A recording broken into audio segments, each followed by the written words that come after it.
الرحمن الرحيم الحمد لله رب العالمين والصلاة والسلام على رسوله الكريم ومن استنى بسنته إلى يوم الدين رب اشرح لي صدري ويسر لي أمري واحلل عقدة من لساني يفقه قولي اللهم ثبتنا عند الموت بلا إله إلا الله آمين يا رب العالمين. Requesting all the brothers in the back, if you could settle down, the kids, you could settle down. Brothers in the back, Jazakumullah khair. If we could all settle down, kids could settle down, appreciate it. Jazakumullah khair. Okay, welcome back everyone. Tonight we have a little different presentation than we usually do. Friday night we usually are doing tafsir of the Quran, or we are looking at some of the series like evolution of Islamic law, Aqidah, and so forth. Tonight, the topic is a little different, and that is Islam's contribution to world civilization. And this is one of the topics that I usually present to non-Muslims who have very little information about this area. But I think it is also relevant for all of us as Muslims to recognize the golden years of Islam and the kinds of advances were made in those centuries inspired by the Quran and the Sunnah. Okay? The deen of Allah subhanahu wa ta'ala inspired the early Muslims not only in their taqwa, not only in their ibadah, but made them world leaders and founders of many of the disciplines that today we are enjoying in sciences and technology and so forth and so on. So let us get into this. First and foremost, what is the definition of civilization itself? We have from the American Heritage Dictionary the definition: an advanced state of intellectual, cultural, and material development in human society marked by progress in the arts and sciences. So this is a secular definition, obviously not a religious definition of civilization. And three things have been identified: intellectual, your mind, the growth of the mind of the people living in this culture; cultural, which has to do with language and arts and sports, dress and so forth, foods and things of that nature; and material development, which has to do with construction, the fundamental structures in society, the facilities that are provided, material facilities that are provided to the people of the society and so forth, which is marked by progress in arts and sciences. So that's what they say about what a civilization means. But a more complete definition of civilization according to Islam or Muslim understanding would not just be limited to technological advancement, but also moral and ethical advancement. So it is where we are doing well in the material sense of things, but also we are doing well morally and ethically. The combination of the two would be a complete civilization. Because, for example, you have some civilizations who are very, very well, very advanced in sciences and technology, but you look at their morality, you look at their, what they are doing as far as their sexual morality is concerned, as far as their ethics in business is concerned, as far as their economic structures are concerned, their politics is concerned, you will find that it is, going or down or declining fast. So that wouldn't be an Islamic definition of civilization. Okay, now let's go backwards from the 21st century back. So what is the 21st century? According to most cultural historians, they will say the 21st century is built upon the Industrial Revolution. So they identify the Industrial Revolution as something that sparked a new civilization. Before the Industrial Revolution, there was one kind of life and living in the world, and after the Industrial Revolution, another kind of life and living began. By the way, where did Industrial Revolution start? Anyone knows?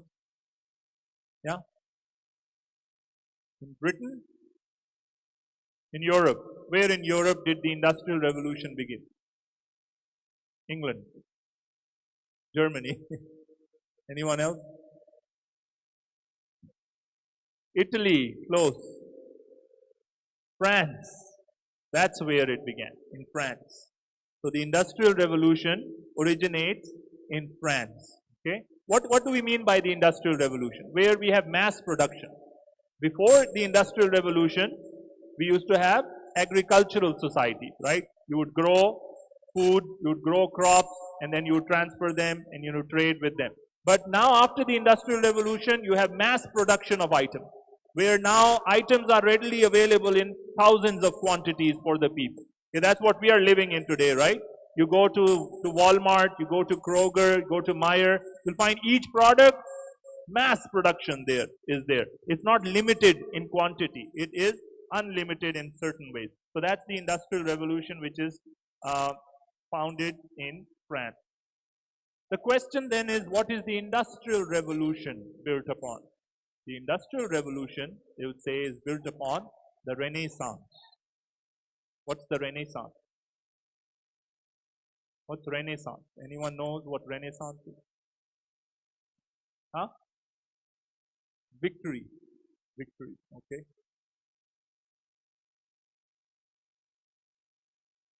The art and everything that happened in Europe. Art revolution, okay.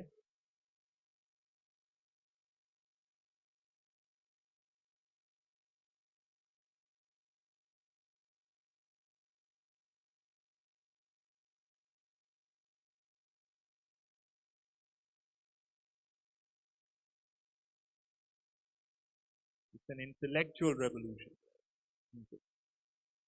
Okay. So what differentiates the dark ages of Europe from the civilized ages of Europe? It was a mindset difference. Okay. In the dark ages, you would not question the church. Whatever the church said was final. You were not allowed to ask questions about science. You were not allowed to do exploration. Okay, guys, parents, where are the parents? So many kids here in the masjid. Parents, please, need your help.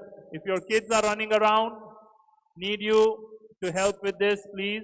We need all the kids to go in the lobby area. The masjid is not for soccer. Brothers in the masjid. Masjid is not for playing soccer, please. Please go in the lobby area. All the kids, please proceed to the lobby area. Jazakumullah khair. May Allah bless you. Thank you so much. Really appreciate it. All the kids, please stay in the lobby area. All right. So, the Renaissance was a change in thinking, where before you were not allowed to question, before you were not allowed to experiment, before you were not allowed to go on adventure, exploration, reflection of any kind. Now you started asking questions. Now you said, how does the world work? What is the universe that we live in? Now, how does your own human body function? All of this is a mindset change, an intellectual change, which then sparks later on the Industrial Revolution. So the Industrial Revolution is based on what? The Renaissance, which is a shift in the mind, a shift in understanding of how we live and the questions that we ask. Now the question is, what gave rise to the Renaissance? That's the critical question. If Renaissance was such a turning point in the modern civilization, that now our entire new civilization that we live in depends on that movement, what gave rise to this movement? Where did this Renaissance in Europe take place, and how did it take place? So this is where the big question is. Now this is something interesting that you will find. History of science and civilization is taught by many education systems. If you go to most universities in the US, in Europe, this is what they will teach you. They will start with the Greeks. Okay? Or even before that, some of them might start with Egypt. They might start with the Mesopotamia, the ancient civilization of Mesopotamia, and then Egypt, and then they will jump to the Greeks. That's a great civilization, the Greek civilization. Then from there, they will go to the Romans. The Roman civilization in the 5th century. And then right after that, what do they jump into? The Dark Ages. After the Romans, there is a 1,000-year gap of a Dark Ages. And then suddenly in the 16th century, Renaissance comes about. So this is how history is taught in most of the universities, in most of the campuses in the US as well as in Europe. Now, what are we asking here? What is happening in those Dark Ages? It's Dark Ages where? For Europe. is it the dark ages of the world at that time? From 5th century to the 16th century, is the whole world in darkness? No. So the problem is that history is taught from the perspective or glasses of the European history. Okay? And even that is not taught properly. And we as Muslims also get sucked into that. You as a Muslim student might go to college, you might take history course, world civilization course, and this is the pattern that you will be taught. Starts with Mesopotamia, goes to Egypt, then they go to the Greeks, then the Romans, and then there is the Dark Ages. And then after the Dark Ages, suddenly Europe emerges as a great new civilization with the Renaissance, with the Industrial Revolution, and so on of the 16th to the 18th century. So the question is, did modern civilization really rise from the Dark Age? That's the key question. Did Europe come out of the Dark Ages from nothingness, or was there something happening in the Dark Ages which inspired this change in Europe? Muslim civilization helped the Renaissance take place. This is Sir Thomas Arnold, Alfred Ghulam, The Legacy of Islam. He writes in 1997, he wrote, "It is highly probable that, but for the Arabs, which we know are the Muslims, modern European civilization would never have arisen at all." So he's saying, had it not been for the Muslim contribution, the modern European civilization that we are enjoying, the liberties, the rights, the freedoms, the technology, the sciences, the advancements, none of this probably would have happened had it not been for the Muslim civilization.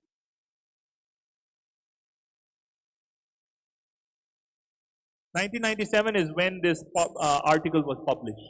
Yeah, that's the date of the article. Of course, the person himself is Alfred Ghulam.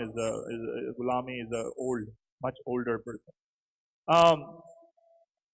Robert Briford, he says, in The Making of Humanity, "It was under the influence of the Arabs and Moorish Muslims' revival of culture, and not in the 15th century, that a real renaissance took place. Spain and not Italy was the cradle of the rebirth of Europe."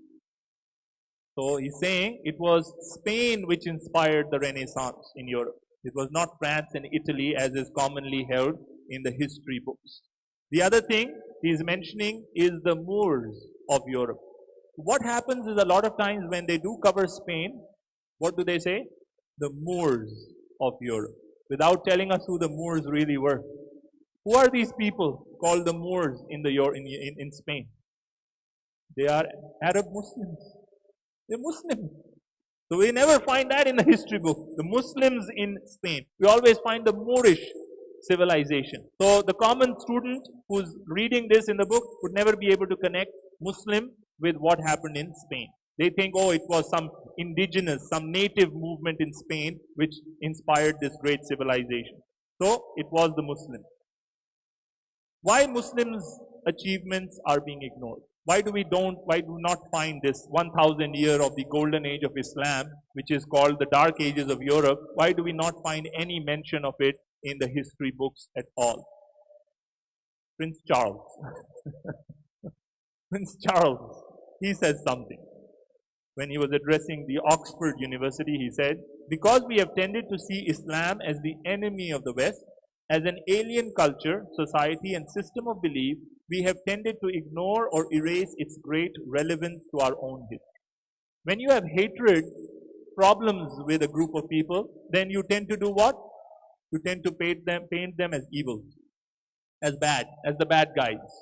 And then any good that they did, you don't want to acknowledge it. This is very human, by the way. We also do that in our relationships, right? If you don't like a cousin, if you don't like an aunt, then she's always bad. You will never recognize the good she might have done for the family or the good that she has in her life. This is very human. So this is what has happened with the Muslims. Why have Muslim contributions been ignored? Why the history books, the pages, they flip directly from the Romans to the Dark Ages and from the Dark Ages to the Renaissance? Because there has been this issue with Islam in the West. There has been issue with the Muslims in the West. And they don't want to recognize it. But their intellectuals know it. Their researchers know it. And now more and more awareness is coming out on this. So now let's go to what were the factors that motivated this great Muslim civilization. We're going to now talk about what that civilization looked like, which has been ignored for all these years. The factors that motivated Muslims to research, invent, and enlighten the world were two factors: the Quran and the life of Prophet Muhammad sallallahu alaihi wasallam. Now, someone might say, "Oh, this is ridiculous. In Europe, religion was stopping the progress. Dark ages are happening when religion is on top. And you're telling us that Islam actually inspired the golden age of the Muslim civilization with all the sciences and culture and arts and everything happening?" So how would we respond to that? How can Quran and Sunnah be the inspiration of the early Muslims or motivating factors for them to create this great civilization that they did? Anyone? What's the connection between Quran, Sunnah and this great civilization? Okay.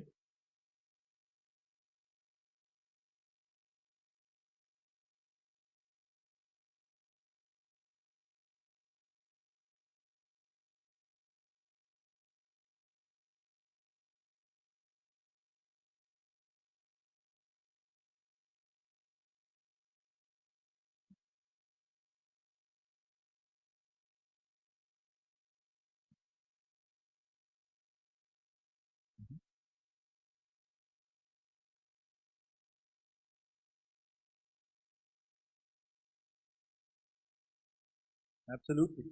So it is intrinsic to Islam to ask questions about the world we live in. It is part of Quran and Sunnah to reflect, to find the ayat of Allah in the universe around you, to understand how things function, so that we may draw closer to Allah subhanahu wa ta'ala. So this is a path to Allah, the intellectual path to Allah. Scholarship, education, reading, learning, writing, reflecting, exploring. That's one thing. The second thing the brother also mentioned is very important. Islam is a universal religion. So it had the flexibility to absorb in it what? Cultures, absorb in it languages, absorb in it different kinds of civilizations, benefit from the works of those civilizations and promote it and go to the next level. What was happening in the Dark Ages and what was happening even before the Dark Ages, the Roman Empire, when they would enter cities, they would burn down libraries. We have the example of the Library of Alexandria. What did the Romans do when they entered the Library of Alexandria? They burnt it down. And do you know the librarians of that library, they took books, because what they did was they heard Roman soldiers are coming. They knew they would burn this library down. And there is like all these millions of books. They said 1 million books or close to that were in that library. So what they did was they made these librarians run through the passages and pick out books and throw them on the ground. So they keep throwing them, and then there's people on the back coming and collecting them. And then from a secret passage, they ran away with these books because they knew that this library is going to be burnt down. And then they exported this, in ships until the Muslim civilization began and reached these areas. And then they took these books and built upon the knowledge of the ancients. All that knowledge would have been lost had the Muslims not embraced this knowledge of the past. That's what was happening in Dark Ages. That's what other people were doing from other religions. But our religion says what? Embrace knowledge. Because all knowledge belongs to whom? Allah subhanahu wa ta'ala. If this is good knowledge, if it can benefit humanity, if it can make you understand the world around you better, then we embrace it. It doesn't matter if it comes from Jewish sources. Doesn't matter if the Indians wrote those books. Doesn't matter if Chinese contributed to that. People of Africa.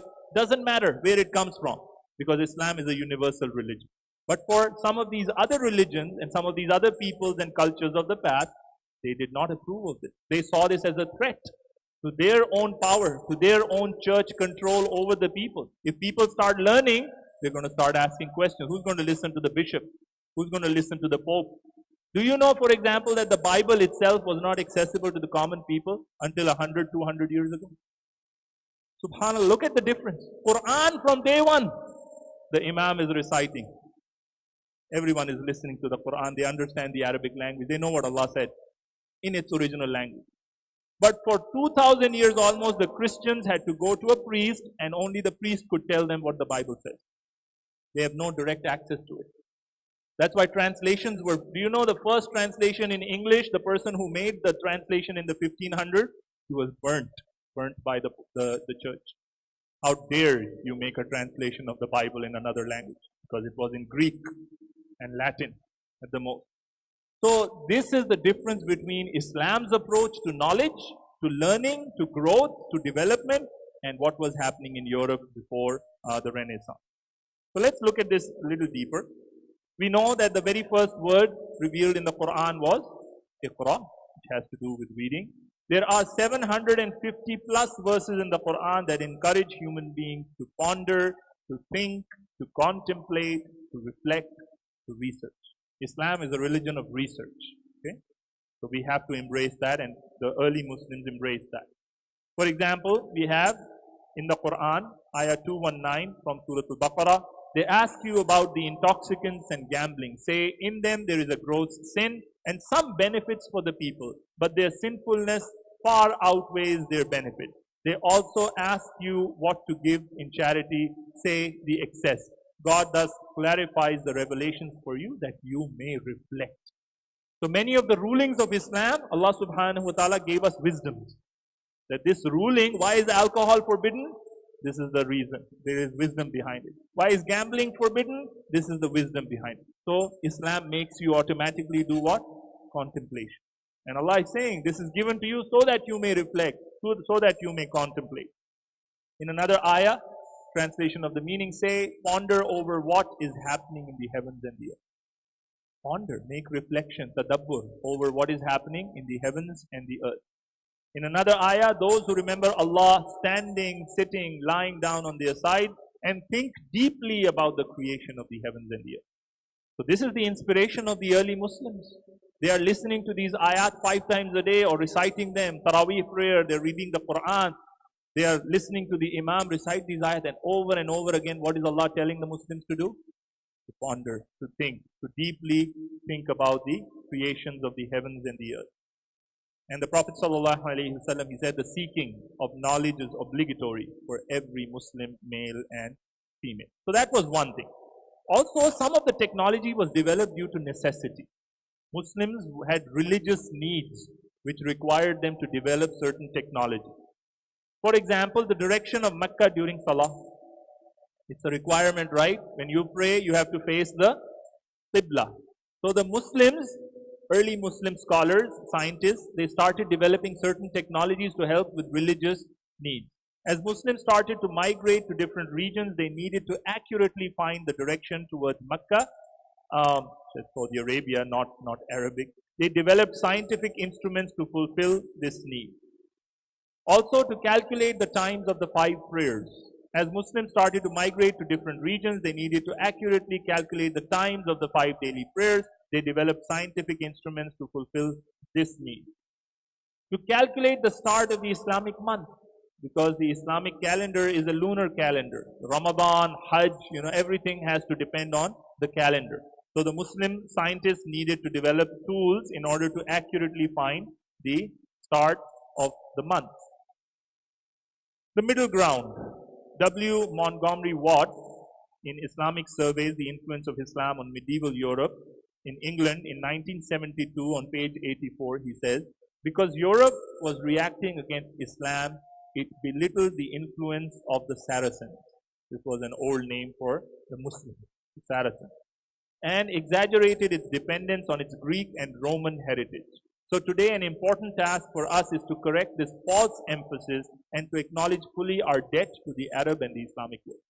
You ask most people, where does European civilization, Western civilization come from? What are the roots? Most of them will say Greek and Rome. Whereas, what is he saying here? That in the middle, there is this great contribution of the Muslim civilization as well. Now, while we say that, we have to be careful. We should also acknowledge that it was not just the Muslim civilization. We were an important part of the contribution to world civilization, but there are also other civilizations that contributed to this. So human civilization owes its debt to the Chinese, to the Islamic civilization, to the Greeks, the Romans, the Indians, the Persians, all of them influenced where we are today. So as Muslims, we are told to be fair. We should not say everything was invented by Muslims. Everything was founded by Muslims, because that is also a tendency where we tend to ignore the contribution of others. So let's not do what others did to us. We have to acknowledge everyone who played a role in where we are today as far as the good that we have achieved in human civilization. So now I want to take certain fields and discuss what the Muslim achievements were in these fields. First one, astronomy. The astrolabe was an instrument invented by the Muslims. It was used to chart the precise time of sunrise and sunset and to determine the period for fasting during the month of Ramadan. Also, this instrument could calculate the distances between various planets and stars. Can you imagine this technology? A simple instrument which can accurately tell you the distance between two planets. I mean, this is something which we do today with, our very precise technology and satellites and all that stuff. But Muslims invented the astrolabe, which was used for the longest time for these purposes. Navigational tools, the compass and the astrolabe once again enabled long journey navigation, eventually the discovery of the New World. Where does the compass come from? Muslim contribution to the world. It was a Muslim who invented both the compass and the astrolabe. We have Al-Biruni in 973, this is like 1100 years almost ago, discussed the possibility of the Earth's rotation on its own axis, a theory proven by Galileo 6 centuries later. So 600 years before Galileo, we have a Muslim scientist, Al-Biruni, who made this observation that the Earth rotates on an axis, that there is a tilt and the Earth is rotating on this particular axis. Geography. Al-Idrisi, 1100 Common Era, like 1000 years ago almost. The compilation of Al-Idrisi marks an era in the history of science. Idrisi's descriptions of many parts of the Earth are still authoritative. For 3 centuries, geographers copied his maps without alteration. The relative position of the lakes which form the Nile, as delineated in his work, does not differ greatly from that established by Baker and Stanley more than 700 years after. This is S.T. Scott in 1904, History of Moorish Empire. So who is the first one to make world map, or the map of the known world of the time? It was Muhammad al-Idrisi. So you can see here his map is upside down. Yeah, so his south is up and north is down for him. But it's pretty accurate. If you compare it with modern map, it is still pretty accurate. So that he was the first one to come up with maps. Ibn Battuta, 1304, okay, almost 800 years ago, an Arab covered over 75,000 miles. He traveled 75,000 miles. His wanderings over a period of a decade at a time took him to Turkey, Bulgaria, Russia, Persia, Central Asia. He spent several years in India and from there was appointed the ambassador to the Emperor of China. Ibn Battuta's book, Rihla, which means journey, is filled with information on the politics, social conditions and economics of the places he visited. So you see the highlighted portion of the map? That's the distance he covered in his travel. And he wrote down details of the people he met and the geography and the cultures and the languages and so on. Medical sciences. We all depend on a lot of medicine today, medical sciences. What were the early Muslims doing in this field? Abul Qasim al-Zahrawi in 11th century Spain, he is called the father of modern surgery. You will never hear his name. Who knows al-Zahrawi is the father of modern surgery. Invented many of the surgical instruments we still use today. These are instruments that he made in 11th century Spain that we are using today even for operations, for surgeries of the most critical kind. The father, he's known as the father of modern surgery. And these titles are not given by Muslims. These are non-Muslim intellectuals and universities who have labeled these people as the father of their discipline, father of modern surgery. He came up with the idea of anesthesia. Imagine if you had surgery without anesthesia. You would pass out every time due to pain. So who's the one who introduced anesthesia and this idea of giving anesthesia? The cauterizing of the wounds, the discovery that epidemics arise from contagion through touch and air. We're still facing that. Touch and air, how COVID-19 spread. Okay? He is the first one to make these observations and write book on it in 11th century Spain. Ar-Razi is called the father of pediatrics. Okay? 9th century, it's even further back. He was the first to differentiate smallpox from measles and chickenpox in his Kitab fil Jadari wal Hasba, the book of smallpox and measles. He wrote The Diseases of Children, the very first book to deal with pediatrics as an independent field of medicine. First book on children's medicine and children's illnesses was written by a Muslim, Ar-Razi, in the 9th century, the father of pediatrics. The Bulletin of the World Health Organization in May 1970, they said, his writings on smallpox and measles show originality and accuracy, and his essay on infectious diseases was the first scientific treatise on the subject. Subhanallah. Ibn Sina, 980 Common Era, he is known as the father of medicine and the father of clinical pharmacology. He was called the father of medicine by Castellexis in 1980 and the father of clinical pharmacology by Dr. Craig Brater and Walter J. Daly in 2000. He wrote the famous book, The Canon of Medicine.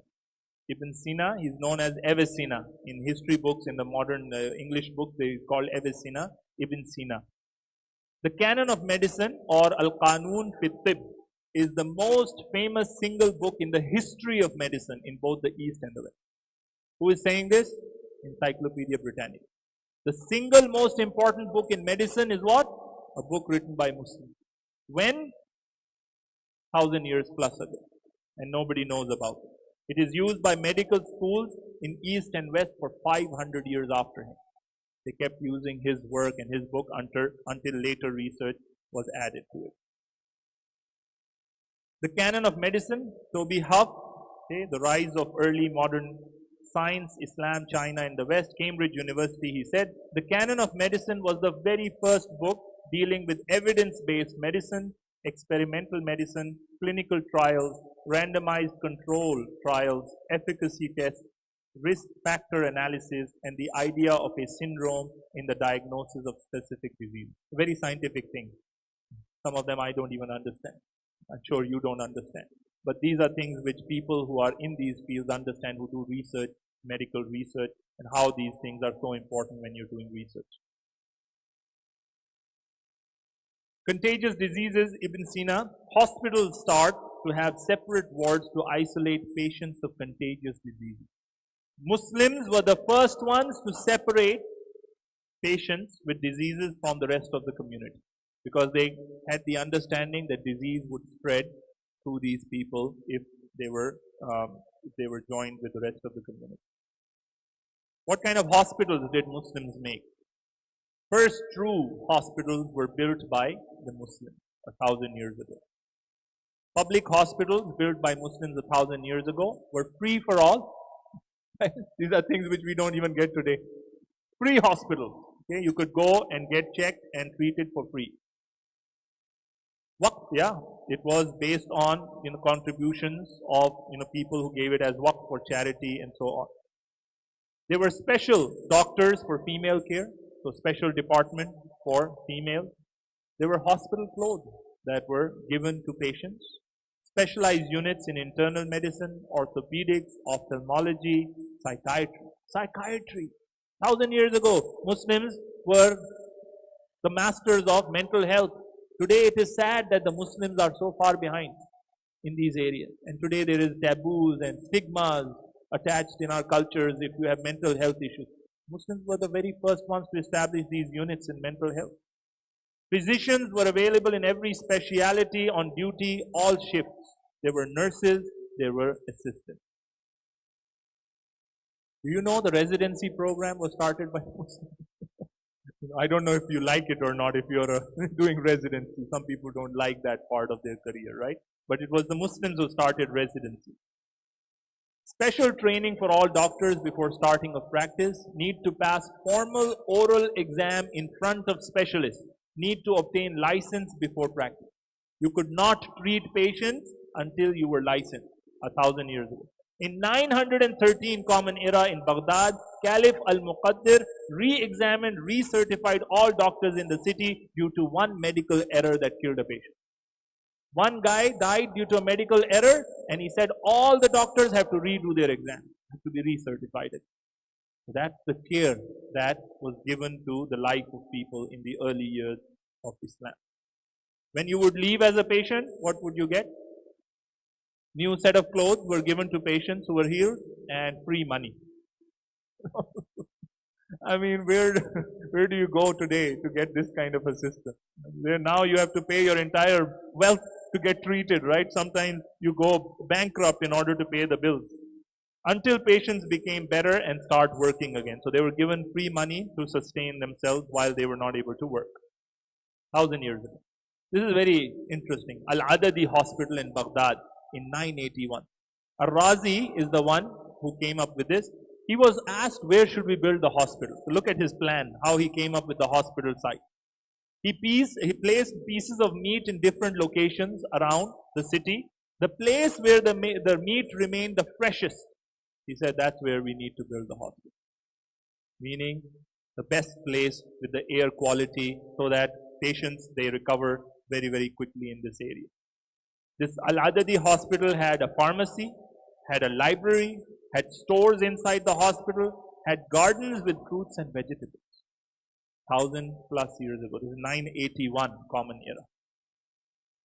Al-Mansuri Hospital in Cairo, 1248 Common Era, had 8,000 beds, specialized wards, free for all, once again, no limit for inpatient stay, physicians held accountable for negligence, physicians only get paid if the patient feels better. If you're a doctor, you're not going to get your pay until the patients are healed, until you have healed them properly. So that's the criteria of the early Muslims. No pay for you unless you can do your job properly. So this is hospitals. Moving on to another field, chemistry.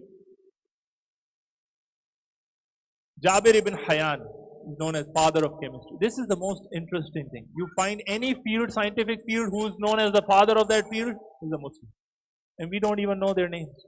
We never even hear about them mentioned ever in any speech, in any conference. We hardly ever hear about these people, even though they are known as the father of their field. 721, 815 Common Era.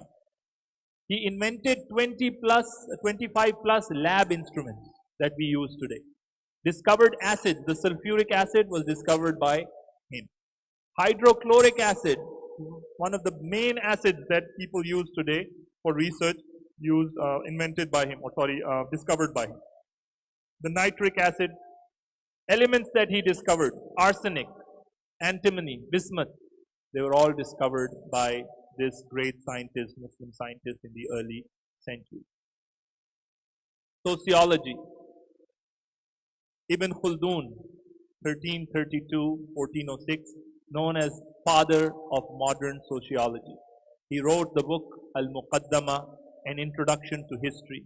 Look at what Arnold Toynbee, he says in The Observer. Undoubtedly the greatest work of its kind that has ever been created by any mind in any time and any place. The most comprehensive and illuminating analysis of how human affairs work that has been made anywhere. This is how they view this. Adhan time. Let's listen to the Adhan. Allahu Akbar.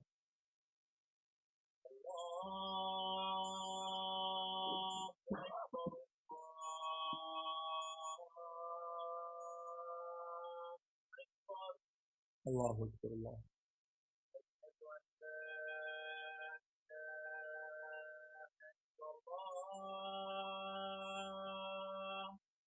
أشهد أن لا إله إلا الله.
Moving on to a different field, physics.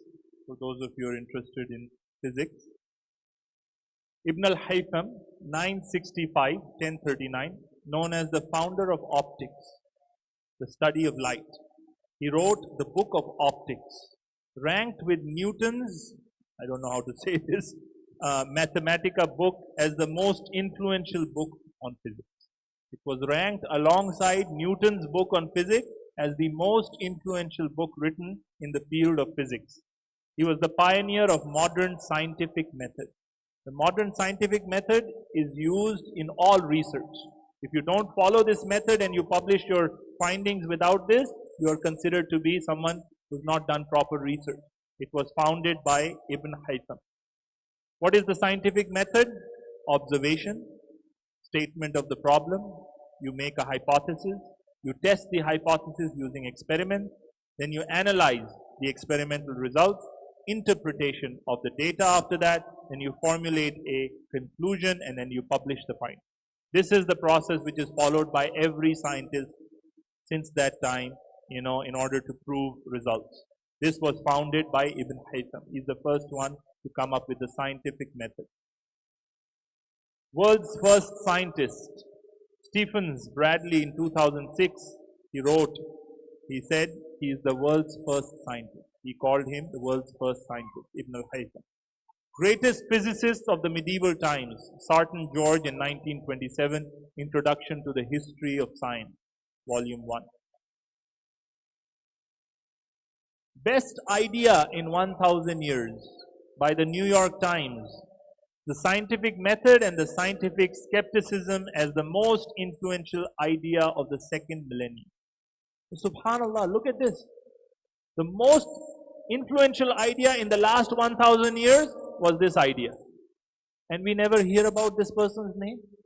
Is that fair that we don't even recognize these people? Shouldn't we as Muslims be the foremost to know these people? Shouldn't we be proud? As Muslims, we should be proud of Islam. We should be proud of the Muslim contribution to the world we live in. We should not think of ourselves as less than any other civilization. We should think of ourselves as one of the best civilizations ever, because we were. But yes, we lost it, because when we stopped doing all of this stuff, then we started going in the wrong direction. And we need to reclaim all of this again. Mathematics. Arabic numerals introduced by the Muslims. The Arabic numerals are the ones we use in English today. 1, 2, 3, 4 is the Arabic numerals. They're not Western numerals. Okay? And the ones which the Arabs use today are Indian numerals. They were invented by the Indians. So often I joke with my Arabic students, the moral of the story is never invent a number system. You're never going to like your own number system. The Indians invented number system, they didn't like it, the Arabs took their number system. The Arabs invented their number system, they didn't like it, the Western people took their number system. So it's all mixed up. Al-Khwarizmi, 820, the father of algebra and algorithm. Do we ever hear about his name? Algebra was invented by a Muslim. Algorithm on which computers are based. Without algorithm, the computer would never have been invented. That came from a Muslim, Al-Khwarizmi, 1200 years ago. Carly Fiorina, the CEO of HP, said on Muslim civilization, and this Muslim civilization was driven more than anything by invention. Its architects designed buildings that defied gravity, and its mathematicians created algebra and algorithms that would enable the building of computers and the creation of encryption. Field of education. The Prophet ﷺ once again said the seeking of knowledge is obligatory on every Muslim. World's oldest university in the Muslim world, built by the Muslims in 859. 859. How old is that? 1200 plus years. The University of Qarouin in Fez, Morocco. The oldest university in the world. Built by Fatima Al-Fihri. The Guinness Book of Records mentioned it in 1998.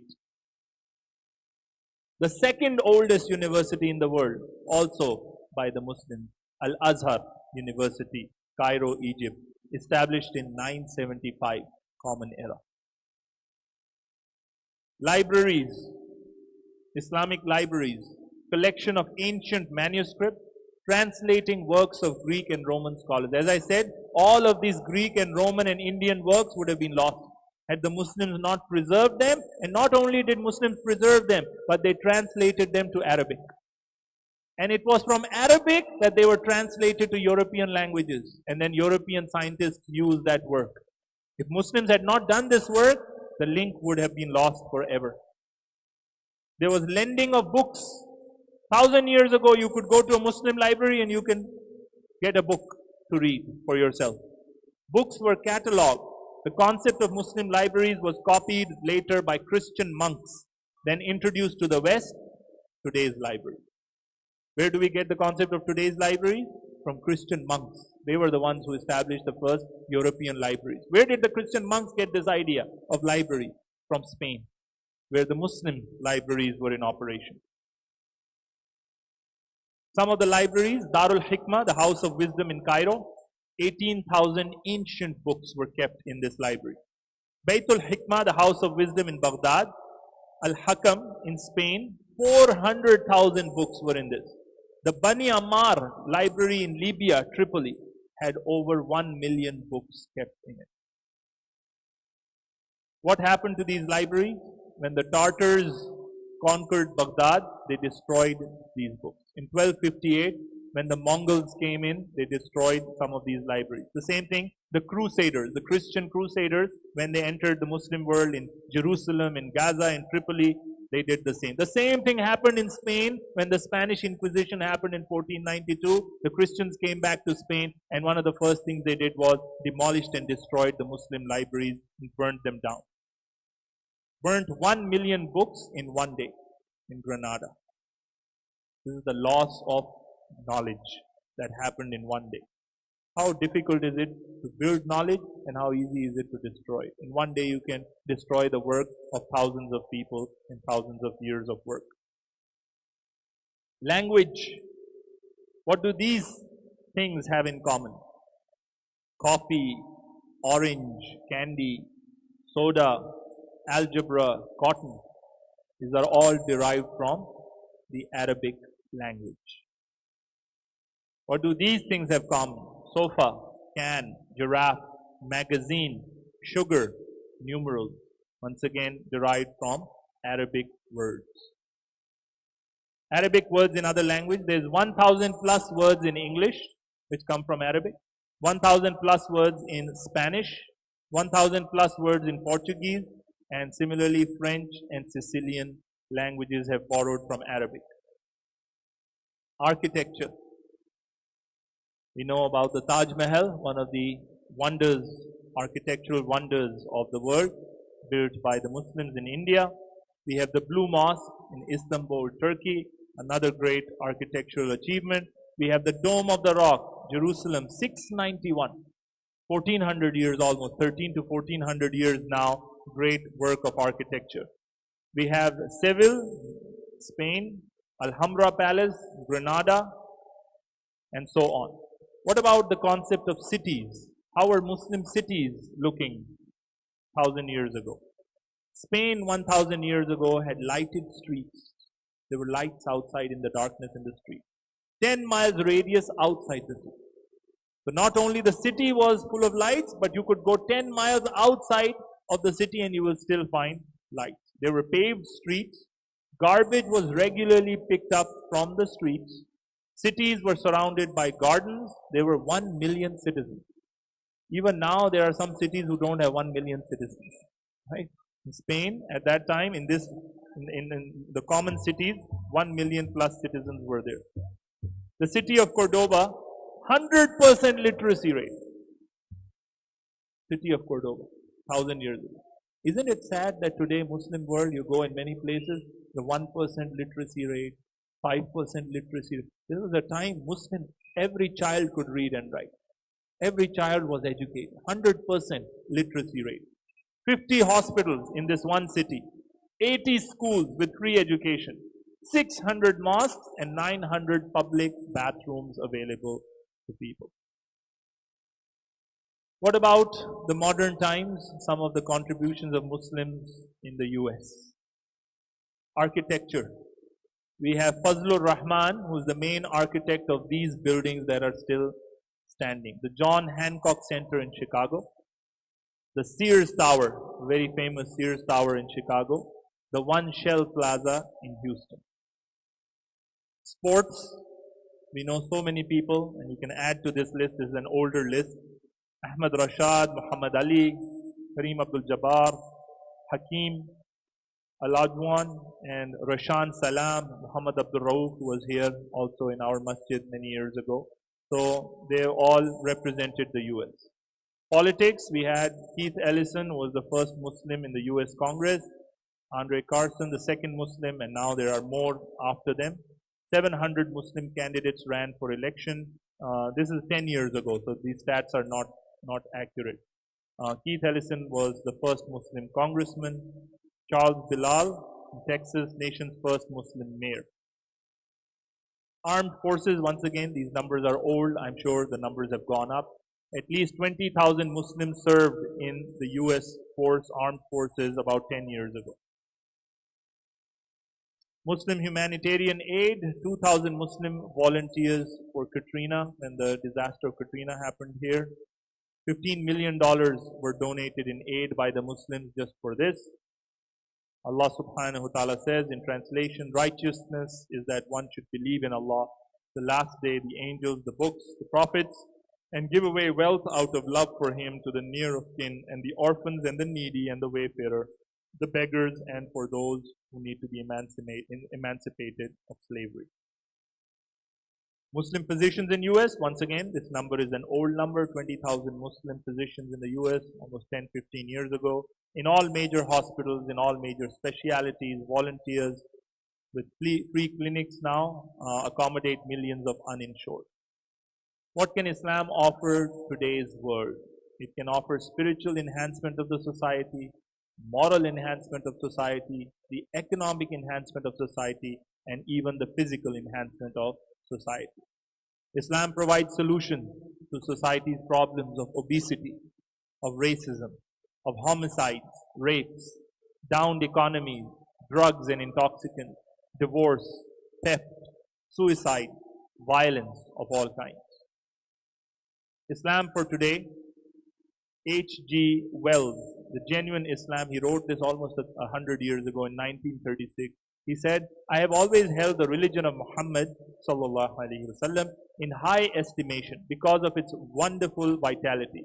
It is the only religion which appears to me to possess that assimilating capacity to the changing phase of existence which can make itself appeal to every age. I have prophesied about the faith of Muhammad sallallahu alaihi wasallam that it would be acceptable to the Europe of tomorrow as it is beginning to be acceptable to the Europe of today. So he said this 1938 or 1936. And how true are his words? How Europe is now becoming Muslim. Okay? At his time it just started and now his words have come true. President Obama, in his Cairo speech 2009, as a student of history, I also know civilization's debt to Islam. It was Islam at places like Al-Azhar that carried the light of learning through so many centuries, paving the way for Europe's Renaissance and Enlightenment.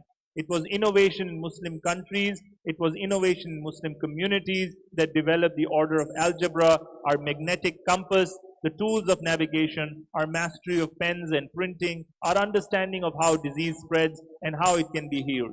Islamic culture has given us majestic arches and soaring spires, timeless poetry and cherished music, elegant calligraphy and places of peaceful contemplation. And throughout history, Islam has demonstrated through words and deeds the possibilities of religious tolerance and racial equality.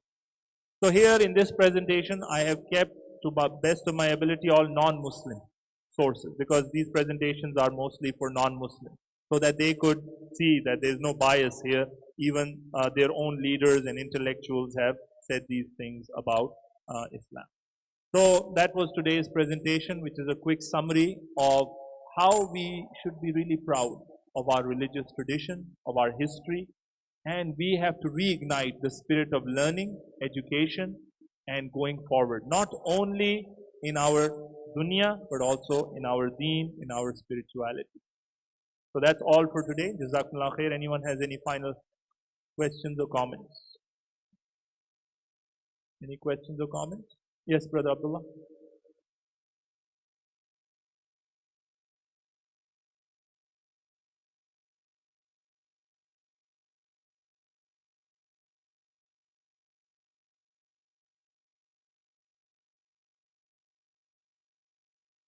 I'm sure. Okay, yeah. I mean, we mentioned psychiatry was there. I'm sure the Muslims wrote books back then. I'm sure they diagnosed patients with some of the disorders that today, to this day are recognized as accurate. MashaAllah. SubhanAllah. Any other comments or questions?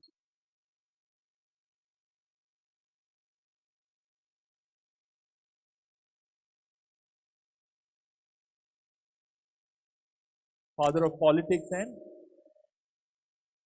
hydraulics and robotics. Okay. Ma'in al-Jazri. Ismail al-Jazri. MashaAllah. I'm sure.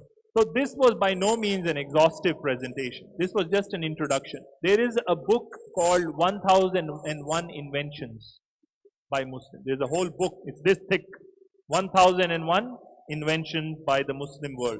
And in that you have details of each and every Muslim scientist from the past and their discoveries that were later on built by people. So I highly recommend it's available online, 1001 Discoveries by Muslims, which has details of many others that we missed out today due to time constraints. We didn't go into them.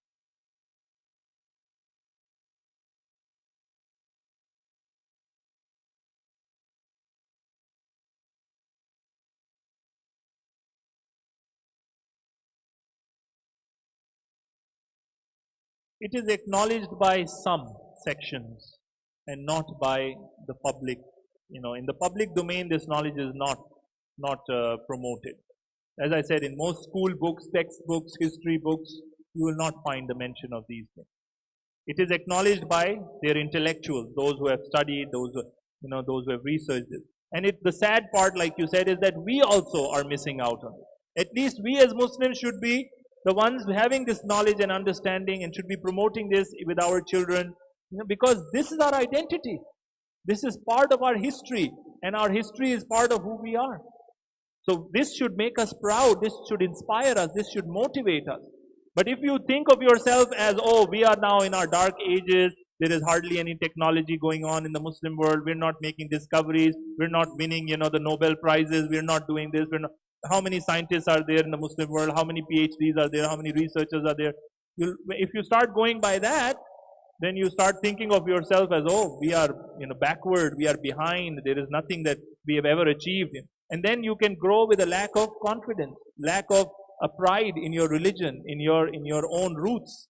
So these are part of our roots, and we should be very, very proud of these achievements. And we should be promoting this and saying this to the whole world. You would not be where you are without this missing piece. There's a big missing piece that you call the dark ages, and you run away from the Muslim contribution in that dark age time. They are the ones who kept the spirit of knowledge alive in those dark ages. Anything else? Yes, sir.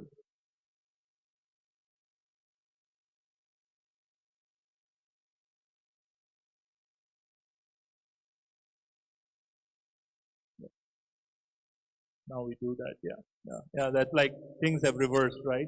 So the brother is saying in those days, people from the non-Muslim world used to gather and study with Muslim scholars in Muslim universities. Arabic language at that time was the main language of the intellectual world.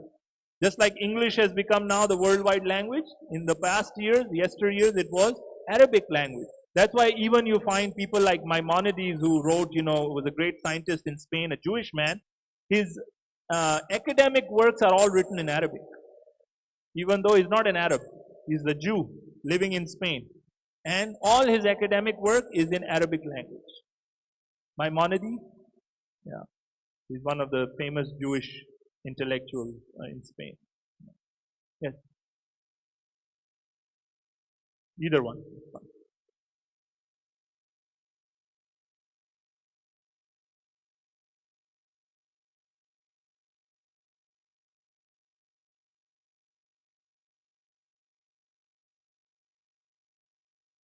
Mhm.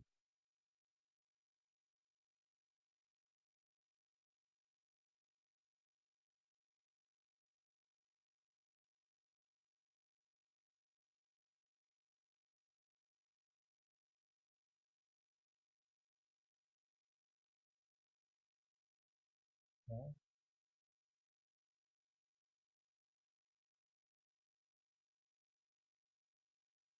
And where was this? New York. Mecca. They named it Mecca Shrine Hospital for the children.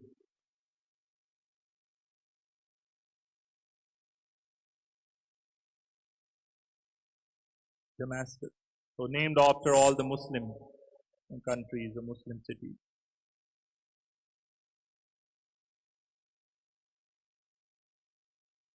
Yes. Yes. So there are roots back in the 1800s which go back to that. Yes, sister, you were saying something?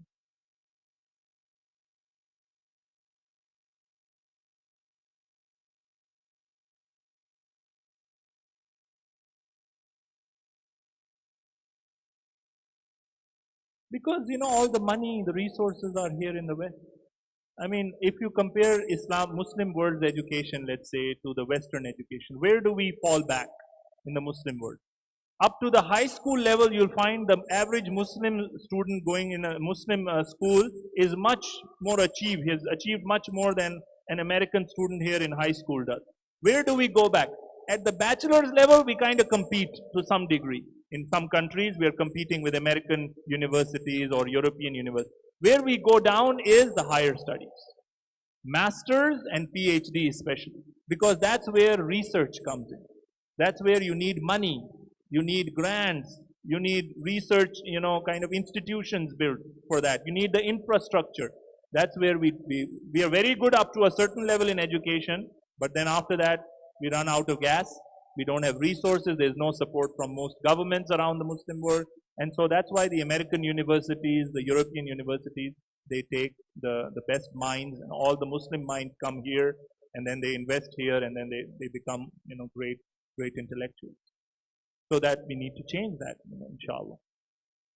All right, let's stop here because we don't have much time. Subhanakallahumma wa bihamdika ashhadu an la ilaha illa ant nastaghfiruka wa natubu ilayk. Barakallahu feekum. Jazakumullahu khairan. Assalamu alaikum.